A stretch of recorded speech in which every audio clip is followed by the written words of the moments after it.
Hey everyone, Kell here from Simply Handmade, and I've been showing you guys how I upgrade my apartment one space at a time. And in this video, I'm going to show you guys how I'm going to be tackling this gallery wall behind me. It is actually really easy, it was affordable, and I managed to make some custom art with my Cricut, who is the sponsor of today's video. So let's get started. I'm going to be creating a renter-friendly picture frame molding first, so I outlined where I wanted the molding to be using some of my painter's tape. I didn't measure it at first, I kind of just eyeballed the first one and made the others match. And honestly, it's just painter's tape, and if I made a mistake, it's really easy to remove it and start again. So honestly, this part of the project is so extremely forgiving.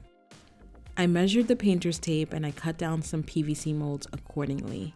So I actually ended up with this PVC since it was much cheaper than the wood alternative, and I actually found it by accident. It's right next to the molding section in the hardware store, and I walked right past it to go to the wood, and the wood is significantly more expensive. So if you have this option, I definitely recommend it, and it actually cuts just like wood. Once all the cuts were made, I took some double-sided mounting tape and I stuck it to the back of the PVC every couple of inches. I used the level to make sure all the pieces were straight before sticking it on. In hindsight, I should have just put tape on the entire PVC, y'all, because these walls in my apartment are not straight and they're crooked, and there were some noticeable gaps. So in my attempt to fix it, I just cut small pieces of tape and shimmied it behind the mold. And to be honest, that didn't really work well since there were some noticeable gaps.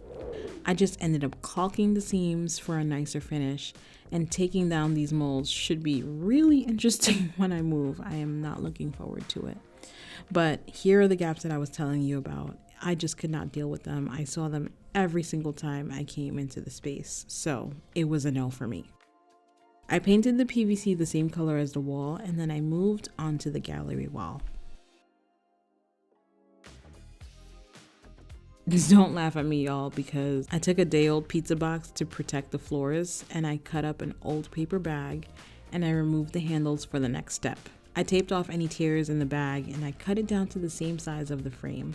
And I did this for every single frame that I was going to use on this wall. And I also labeled the frame to the corresponding paper so I knew which one belongs to what frame belonged to what paper. And also, by cutting the paper to size, A, it will help me arrange the frames before drilling, and B, it cost me absolutely nothing. This was a nice free part of the DIY. I didn't like some of the finishes on the thrifted frames, so I sanded some down, I removed some art, and I stained some of them black. I used some rub and buff, and I sealed some of them with the original color using some matte polyurethane. I'm not going to bore you with all of those steps, but that's just what I did for some of the frames in case you were curious.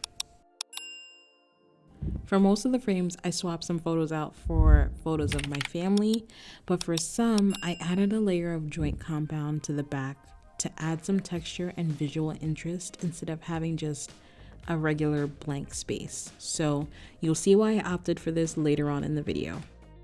Once I was done with the frames, you can see here that I sat on one of my dining chairs and I placed painter's tape above my head. Now, I know this looks really silly, but it gives me a visual on where I should start the gallery wall or end it, depending on how you're looking at it. It helps me visualize where I can put the gallery wall so we won't be hitting our heads on a frame while we're eating dinner. I placed the paper bags that I cut out earlier on the wall with some painter's tape, and I arranged them until I liked how it looked. I should have probably done this when I was actually cutting the bags down to size, but I took the paper and I noted where the hooks were so I could drill exactly where it was needed and put it back on the wall.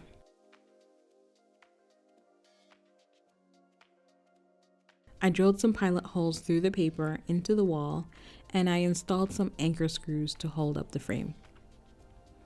I did make sure that I left the paper on the wall so I could remember what frame goes where, because knowing me, I will 1000% forget what frame was supposed to go where if I took the bag down. I slowly started adding some of the frames to the wall without any artwork so I can have a feel of exactly how it looks. And because I have the frame molding behind the gallery wall, some of the frames were wobbly. And I fixed this by adding some scrap pieces of PVC trim behind the frame in order to stabilize it.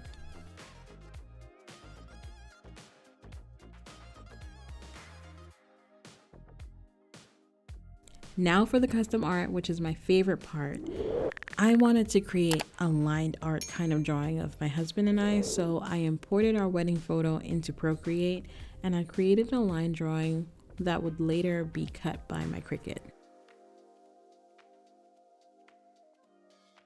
I imported my design into the Cricut design space, which is a free software program that comes with your Cricut, by the way, and it sends the project to the Cricut machine to cut, which is really cool.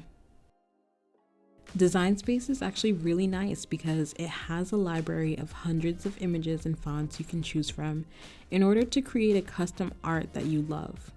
Just look at some of these options. I'm obsessed. I'll be using removable vinyl for my project so I can swap out the images whenever I want, and I loaded it onto this convenient roll holder that will keep my vinyl nice and organized. While it's cutting, let's talk a little bit more about Cricut. So, if you don't know, Cricut is a smart cutting machine that allows you to create personalized projects using hundreds of materials from vinyl to fabric, leather, and even wood veneer. I personally use my Cricut every single time I make my kids' birthday shirts, and every single time I get compliments on them because they look so good and professional. This cutting machine is incredibly easy to use, and there's so many tutorials on their site to get you started in creating your own project in no time. Now that we have our project cut, let's remove or weed out the excess negative space and transfer it onto the frame.